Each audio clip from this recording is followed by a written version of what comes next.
할렐루야. 아멘. 우리 옆에 분들과 잠시 인사 나누겠습니다. 하나님 당신을 사랑하십니다. 하나님을 감사합니다. 사랑합니다. 당신 있어서 참 행복합니다. 당신 있어서 참 행복합니다. 참 잘 오셨습니다. 참 잘하셨습니다. 네. 마스크 쓰는 일이 많이 불편하고 힘들지만 여러분들 잘 이렇게 또 축하해 주셔서 감사를 드리고요. 너무 이렇게 답답하시면 살짝 벗어서 그렇게 거리 옆에 분들과 거리만 조금 띄어서 앉으시면 괜찮으니까 염려 안 하셔도 될 것 같습니다. 지지난 시간에 이어서 오늘 계속해서 우리 함께 읽은 마태복음 6장 5절부터 8절의 말씀에 통해서 기도의 올바른 방향이라는 주제로 하나님의 말씀을 전하도록 합니다. 먼저 우리가 말씀을 생각하기 전에 우리가 함께 생각해 볼 것이 있다면 그리스도인의 삶이란 무엇인가 하는 것을 한번 여러분들 생각을 해보셨으면 좋겠습니다. 그리스도인의 삶에 대한 이야기를 우리가 정의 내리거나 이야기를 하면 여러 가지 많은 것들을 우리가 말할 수 있을 것입니다.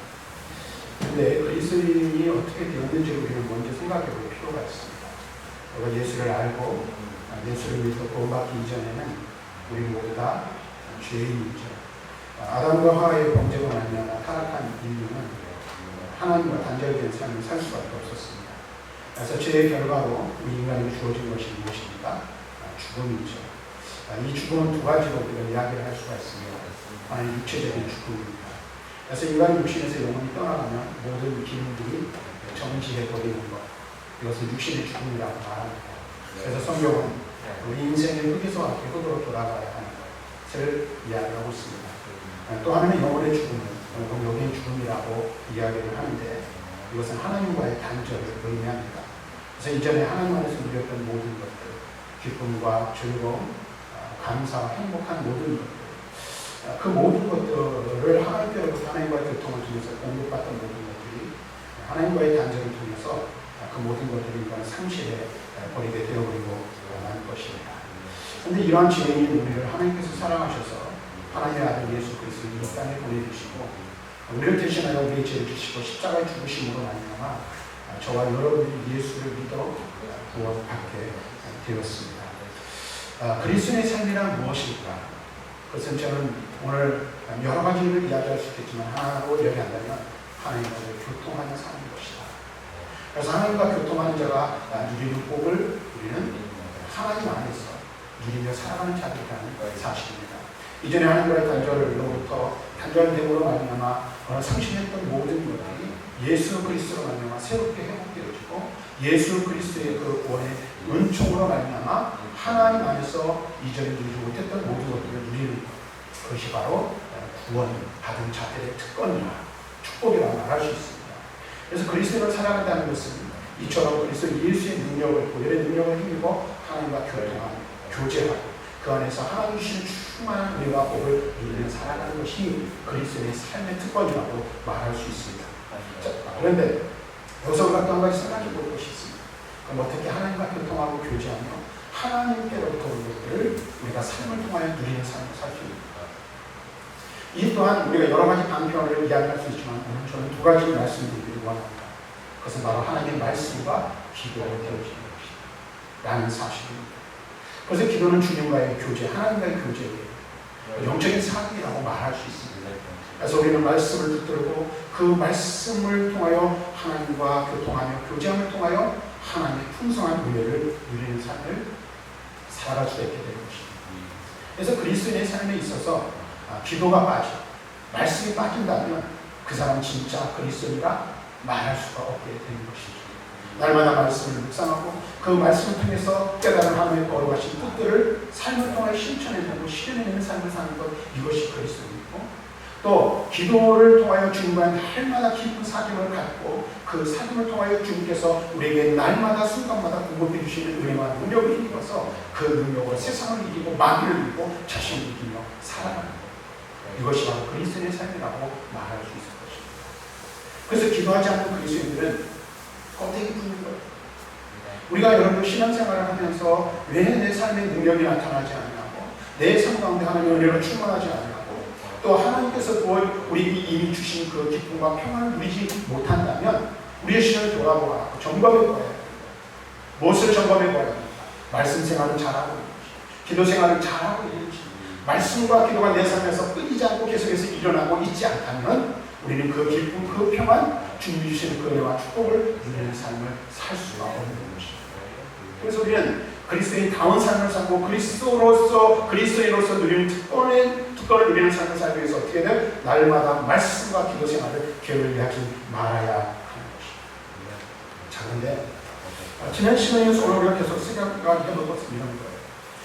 우리가 아무리 많이 기도한다 할지라도 그 기도가 하나님 앞에서 올라오는 기도가 되지 못한다면 우리는 기도를 통해서 얻는 영적인 유익들을 누릴 수가 없게 된다는 사실입니다.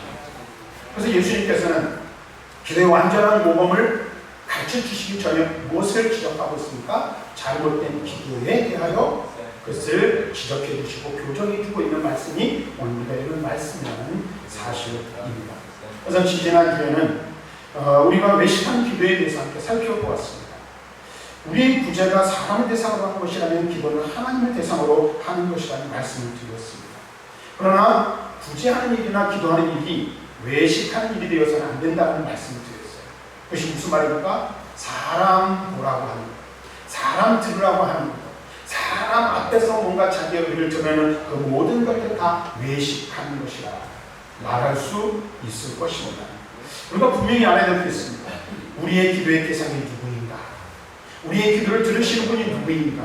우리가 누구에게 기도하는 것인가를 분명히 알아야 된다고 했어요. 누가 우리의 기도를 들으십니까? 하나님 아버지이십니다. 우리가 드려야 될 기도의 대상은 누구이십니까? 바로 하나님이심을 우리는 알아야 합니다. 그러므로 사람들하고 그 자기 의를 드러내거나 자기를 자랑하는 것이 우리의 기도의 내용이라면 그것은 사람들하고 하는 기도에게 외식하는 기도가 되는 것입니다. 자, 그 다음에 계속해서 이제 오늘 우리가 읽은 이 말씀 보면 오늘 이제 예수님께서 계속해서 기도의 교훈을 가르치시는 중 두 번째로 중원부원하는 기도를 하지 말라 이렇게 말씀하고 있습니다. 그래서 7절 말씀에 보면 이렇게 말씀하시죠. 또 기도할 때 이방인과 같이 중원부원하지 말라. 그들은 말을 많이 하여야 들으신 줄 생각하는 자. 여러분 한번 생각해보시죠. 중원부원하는 게 뭘까? 라는 생각을 해봐야 됩니다. 그런데 이 말씀에 보면 이런 말씀이 있어요. 이방인과 같이 중원부원하지 말라 라는 말씀이 있어요. 중원부원하는 것은 다시 말하면 이 말은 무슨 말이에요? 이방인의 기도와 같은 형식을 갖는 기도를 하지 말라라는 사실입니다. 그래서 이 중원부원이라는 말을 사전적으로 정의를 내리는 거예요. 여러 가지 형식을 사용하여 동일한 취지의 길고도 지루한 말을 늘어놓는 것. 또는 한 가지 사실, 한 가지 내용을 되풀이하거나 마치 하나님께서 처음에는 듣지 못하시는 것처럼 여러 가지 말로 되풀이해서 말하는 것, 그것이 바로 중원부원의 의미라고 말할 수 있습니다. 근데 여러분들이 주의해야 될 게 있어요. 이 중원부원하지 말라. 하나님은 말을 많이 하여 들으실 줄 생각한다라는 이 말씀만 보면, 문자적으로 보면 오래 기도하는 것은 그럼 잘못된 것입니다. 그렇지 않다라는 거예요. 다시 말하면 기도를 오랜 시간 깊은 기도 자리에 들어갈 수 있어요. 근데 그 기도의 내용이라든지 그 기도의 형식, 그다음에 기도를 하는 그 사람의 상태에 따라서 중원부원하는 기도가 될 수 있다는 거예요. 이 말씀은 예수님께서 이방인과 같이 중원부원하지 말라는 말씀은 예수님 당시에 이방인의 기도가 어떠했는지를 알 필요가 있다는 거예요. 예수님 당시에 헬라인과 로마인들, 곧 이방인들은 범신론자들이었어요. 다시 말하면 여러 신들을 믿었어요. 그리고 우리가 잘 아는 그리스 로마 신화 같은 것을 보면 알 수 있지만 그들은 어떻게 해요? 신이 인간과 같은 그런 여러 종류의 신들이 있었고 사람처럼 약점을 가지고 있었다라고 그들은 생각했습니다. 그리고 또 하나는 뭐냐면 자연의 일정 부분들만 다스린다고 생각했어요. 예를 들면 여러분 이런 거예요. 우리나라의 종교 중에 대순진리라는 것이 있어요. 들어보셨죠? 이 대순진리에도 범신론이에요. 범신론자들. 이 대순진리의 교리를 보면 저도 뭐 자세히 공부하거나 아는 건 아니지만 제가 대충 알기로는 여러 종류의 신들이 있다. 그래서 하늘에는 누가 있어요? 옥황상제가 있고 땅에는 지신이 있고 바다에는 용왕신이 있고, 아마 제가 아주 오래전에 한번 말씀드린 적이 있어요. 제가 대학생 때 우연히 학교를 가다 버스를 타고 가는데 옆에 대순지 위에 아주머니가 앉으신 거예요. 근데 이 아주머니가 까만 한복을 입고 한문 같은 이렇게 입고 있고 옛날 책자 같은 책을 읽고 계신데 어떻게 하다 보니까 이야기를 나누게 되었어요. 근데 얼마나 무슨 이야기를 들었는지 제가 20대 초반 때니까 뭐 30년이 훨씬 넘었는데 아직도 잊어버리지 않고 기억하는 말이 있어요. 그게 뭐냐면 땅에는 지신이 있는데 요즘 시대에는 아스팔트도 많이 깔리고 콘크리트도 많이 깔려가지고 땅이 많이 면적이 줄었잖아요. 그래서 지신이 땅신이죠. 땅에 있는 신이 답답해서 땅에 있을 수 없어 하늘로 올라가 버렸다는 거예요. 네. 이게 뭐예요? 신이라면 능력이 있는 존재이지만 인간과 같은 어떤 약점들이 있다라고 사람들은 생각을 했다는 거예요. 그래서 이들은 그 신들에게 기도할 때는 다양한 방법으로 다양한 모양으로 기도를 하였습니다. 그런데 그 기도를 한 중에 어떤 것이냐면 그 신이 혹시 마치 엘리야 선지자 뒤에서도 말씀드리겠지만 갈멜산 전투에서 바알을 섬기는 이 바알과 아세라 선지자들에게 말한 것처럼 혹시 너희들이 섬기는 신이 졸지 않느냐 주무시지 않느냐 한번 실컷 불러봐 한 것처럼 이 신들이 혹시 자기가 기도하지만 그 기도를 듣지 못할까봐 똑같은 말을 반복해서 여러 번 이야기해야 들을 수 있을 것이라는 생각들을 가지고 있었다는 거예요. 그러면서 혹시라도 이제 어떤 한 신 중에 그 한 신이 자기의 기도를 들으면 앞에 보시면 저 목사님이 우리 외국인 친구에게 통역해 주시는 거니까 같이 하시는 것 같아요. 어떤 신이 자기의 기도를 혹시라도 여러 신들 중에 강구하는 그 신 중에 하나가 들었다는 확신이 있으면 어떻게 해요? 그 신에게 집중해서 내 기도를 이런 이유 때문에 들어줘야 한다라고 해서 같은 이야기를 계속해서 반복해서 올렸다라는 것입니다. 뿐만 아니라 또 한 가지가 있어요. 이 이방인을 섬기는 자들은 자기가 사용하는 말에 일정한 주술적인 능력이 있었다고 믿었습니다. 그래서 같은 말을 반복해서 이야기하게 되면 그 효과나 능력이 더 강력해진다고 믿었던 것입니다. 오늘날 어떤 신앙인들도 이런 신앙인들이 있어요. 이처럼 특정한 능력이 있는 말을 반복해서 마치 주문을 외우듯이 반복하면 하나님께서 자신을 위하여 움직이게 될 것이라는 동일한 함정에 빠지는 그리스도인들이 있다는 거예요. 한 예를 들면 여러분 잘 듣시기 바랍니다. 우리가 이 예배 때도 사도신경이라는 것을 암송을 했잖아요. 이 사도신경이라는 것이 여러분 뭔지 아십니까? 사도신경을 외울 때 제가 여러분들에게 꼭 앞에 단서를 붙여요. 우리의 신앙을 하나님 고백을 한다라는 것을 붙여요. 신앙 고백이라고 그러잖아요. 근데 이것을 엄밀하게 나중에 기회가 되면 사도신경에 대한 공부를 좀 우리가 하겠습니다만 이것은요 우리가 우리의 신앙을 고백하는 거예요. 근데 이 고백의 대상은 뭐냐면 세상을 향하여 불신자를 향하여 하는 거예요. 우리는 이런 하나님을 믿습니다. 우리는 이런 신앙을 가지고 있습니다. 우리는 이런 신앙을 따라 살아갑니다라고 고백하는 거예요. 근데 어떤 이들은 그렇게 얘기해요. 사도신경에 능력이 있다.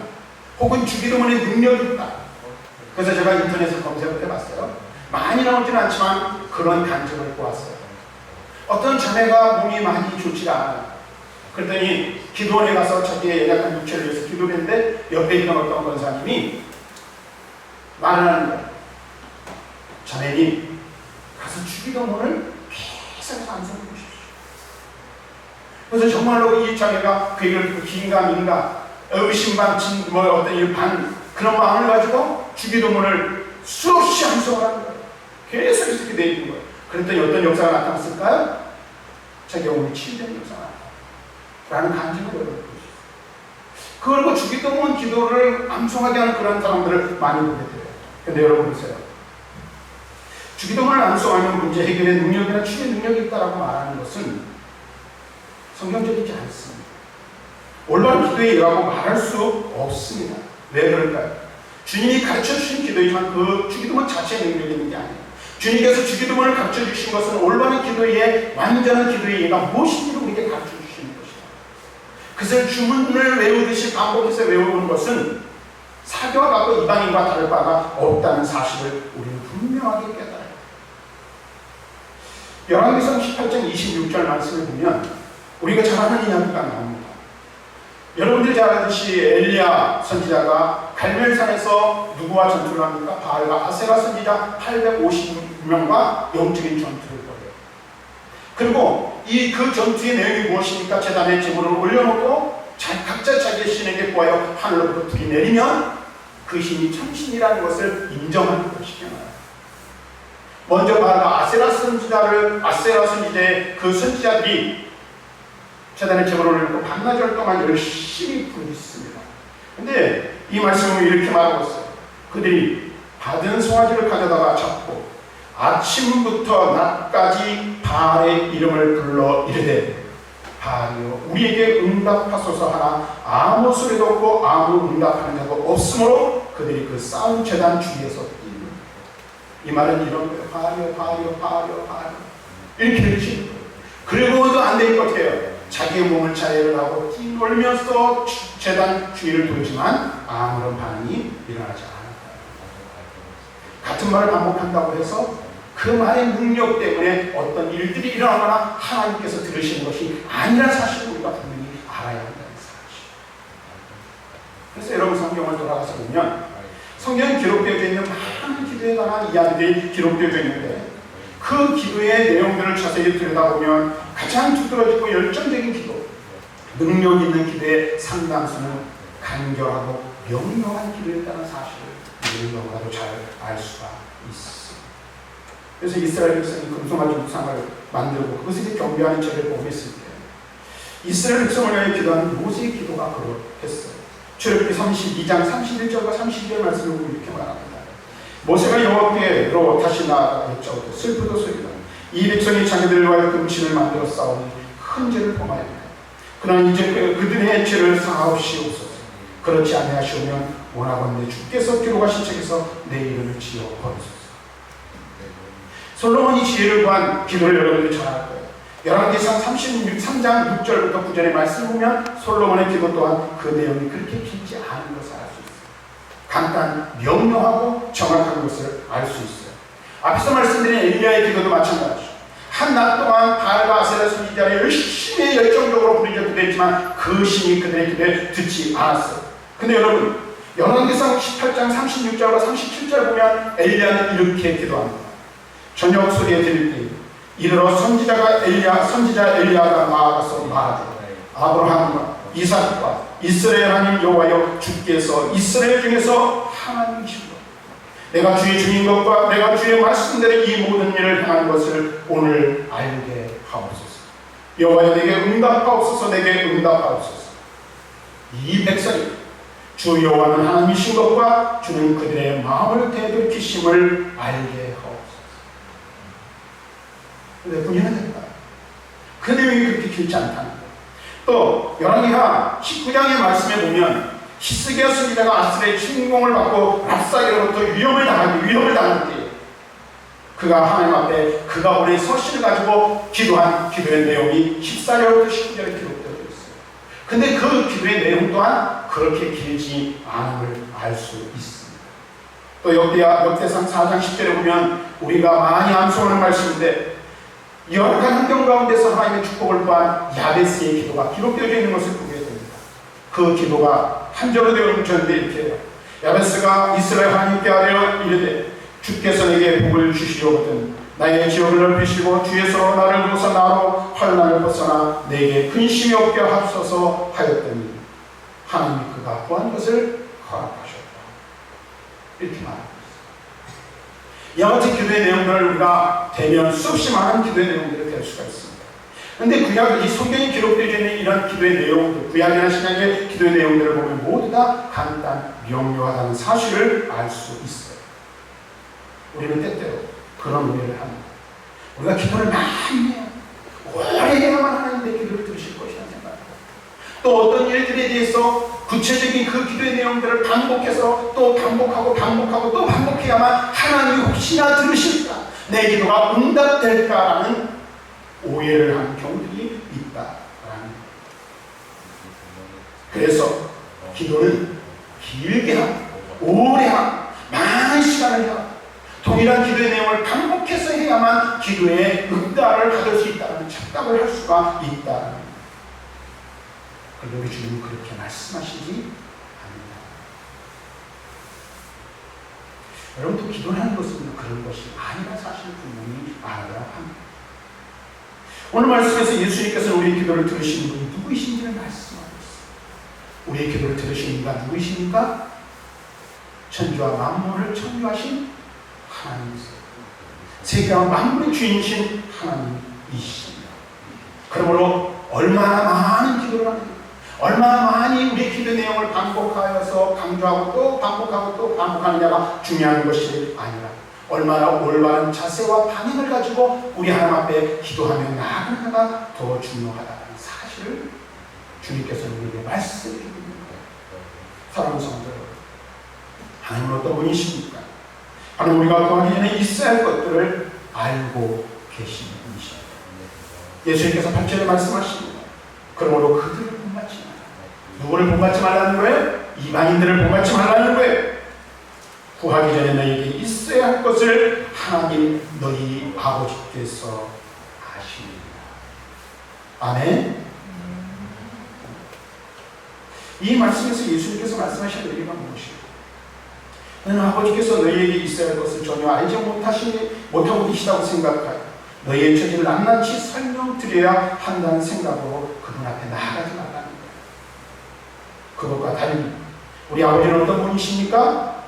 기도하는 일을 우리가 시작하기도 전에 우리 아버지께서는 우리의 필요를 알고 계시는 줄 믿습니다. 이 모든 것을 이미 알고 계신 분이라는 사실을 말씀해 주고 있어요. 여러분 한번 생각해 보십시오. 기도의 가장 중요한 목적이 뭐라고 이런 생각을 하십니까? 기도라는 것은요, 천국원도 물론 있어요. 기도의 요소에 대해서 여러 가지 것들을 이야기할 수 있어요. 그러나 기도를 통해서 주님이 우리에게 원하시는 것이 무엇일까요? 그것은 하나님과 함께하는 것, 곧 하나님과의 깊은 사귐, 교제를 갖기를 원하신다는 사실이에요. 근데 여러분 한번 생각해보세요. 지난 시간에 제가 그랬죠. 은밀한 중에 기도하는 그 기도를 보면 어떤 것이 생각난다. 정말 생각나는 게 제가 연인들이 나왔죠. 늘 은밀한 데를 찾아가요. 둘만의 공간을 갖기를 원하는 것, 둘만의 시간을 갖기를 원하는 것. 그처럼 하나님과 우리와의 사귐이 그러해야 하다는 거예요. 근데 여러분 보세요. 이 연인들이 만났는데 했던 말도 하고 했던 말도 하고 했던 말도 하고 그러면 어떻게 될까요? 에휴, 이러지 않을까요? 전할 때 그만 좀 해. 이럴지도 모르겠어요. 우리 아버지는 어떠십니까? 우리의 모든 것들을 알고 계세요. 우리의 삶도 아시고 우리의 형편도 아시고 우리의 모든 삶의 상황을 다 알고 계세요. 하나님이 원하시는 건 그거예요. 하나님 알고 계시지만 그것을 내 입술로 고백하기를 원하고 도우심을 바라기를 원하시고 내 마음을 이야기해 주기를 하나님 바라시는 거예요. 함께 교통하고 교제를 원하시는 거예요. 우리가 한마디를 한다 할지라도 우리 주님은 어떨까요?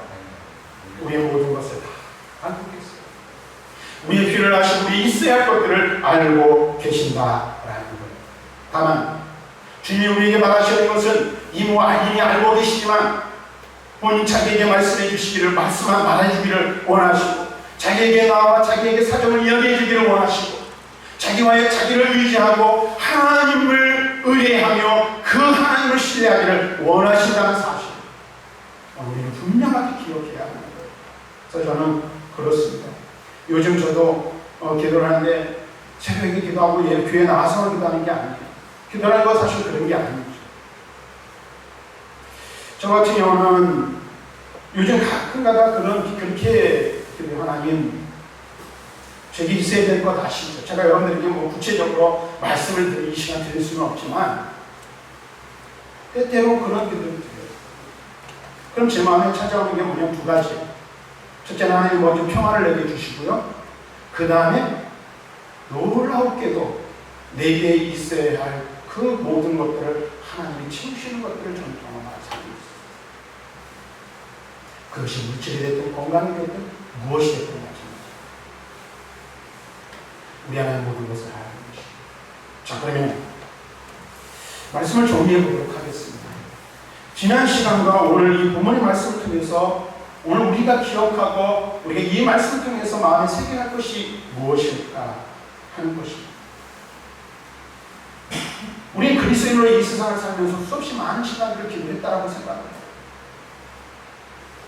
그렇죠. 근데 정말로 중요한 것은 무엇이냐면 수없이 많은 시간을 기도의 시간에 우리가 할애를 하고 기도의 공을 쌓은 것 같지만 올바른 기도, 하나님 앞에서 하나님 기뻐 받으실 만한 기도, 참된 기도를 이야기한다면 과연 우리는 얼마나 많은 기도의 시간을 주님과 함께 보냈을까 한번 생각해 보기를 바라는 겁니다. 그런 말이 있죠. 얼마나 빨리 가느냐보다 얼마나 다른 방향으로 가고 있는지가 더 중요하다라는 말이 있습니다. 마찬가지입니다.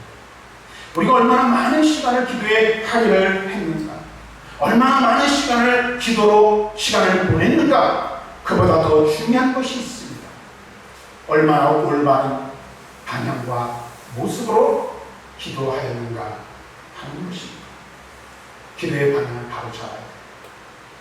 기도의 방향을 바로 잡는 것은 무엇입니까? 우리의 기도는 하나님께로 향하는 것입니다.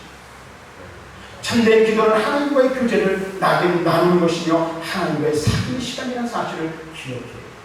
이 사귐의 시간을 정해놓고 할 수도 있지만 언제든지 사귐이 가능한 것이라는 사실입니다. 그러므로 저와 여러분, 우리 모두가 기도의 올바른 방향을 찾고 하나님을 향한 바른 기도를 드림으로 말미암아 우리의 삶 가운데 주님과의 깊은 사귐과 교제가 있기를 바랍니다. 주님과의 삶의 풍성한 은혜가 충만하기를 바랍니다. 그리고 주님께서 주시는 은혜와 평화를 충만하게 누리는 저와 여러분들이 될 수 있기를 주님의 이름으로 간절히 부탁을 드립니다.